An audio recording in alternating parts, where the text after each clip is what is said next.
শ্ৰদ্ধা ৰাইজ এইবাৰ আমি সিদ্ধান্ত লৈছো যে আমাৰ ছোৱালীবিলাক যেতিয়া 11 পঢ়িব 12 পঢ়িব প্ৰত্যেকজনী ছোৱালীক আমি তেওঁলোকৰ বেংক একাউণ্টত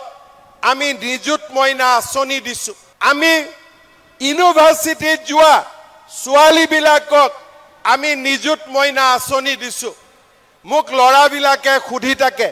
যে মামা আমাৰ কাৰণে একো নকৰে নেকি এইবাৰ আমি নতুনকৈ সিদ্ধান্ত লৈছো যে বিএ পাস কৰাৰ পিছত এক বছৰ লৰা ছোৱালীয়ে যাতে চাকৰিৰ ইন্টাৰভিউ দিব পাৰে ইন্টাৰভিউৰ মাসুল দিব পাৰে পৰীক্ষা দিবৰ বাবে যদি গুৱাহাটীত যাব লাগে গুৱাহাটীত যাব পাৰে বিএ পাস কৰা প্ৰত্যেকটো লৰাক আমি এক বছৰৰ কাৰণে মাহত ২৫০০ টকাকৈ আমি দি থাকিম যাতে সি কাৰো ওচৰত হাত পাতিব নালাগে আজি মই বিএ পাস কৰিলো দেউতা মাই মোক বাৰে বাৰে টকা দিব নোৱাৰে চাকৰি এটা পাওঁতেও এবছৰ মোক সময় লাগে আৰু এই গোটেই বছৰটো আমাৰ চৰকাৰে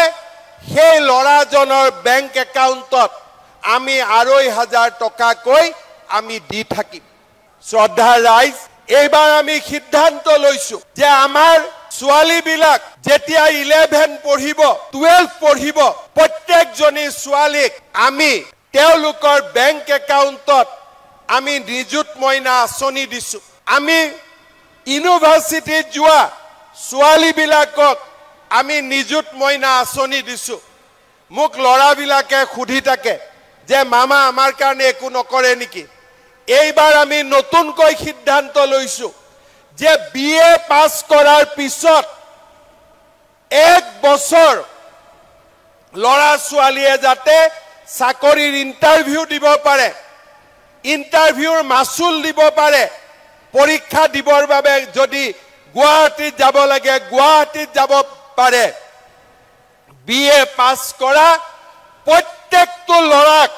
আমি এক বছৰৰ কাৰণে মাহত ২৫০০ টকাকৈ আমি দি থাকিম যাতে সি কাৰো ওচৰত হাত পাতিব নালাগে আজি মই বিএ পাস কৰিলো দেউতা মাই মোক বাৰে বাৰে টকা দিব নোৱাৰে চাকৰি এটা পাওঁতেও এবছৰ মোক সময় লাগে আৰু এই গোটেই বছৰটো আমাৰ চৰকাৰে সেই লৰাজনৰ বেংক একাউণ্টত আমি ২৫০০ টকাকৈ আমি দি থাকিম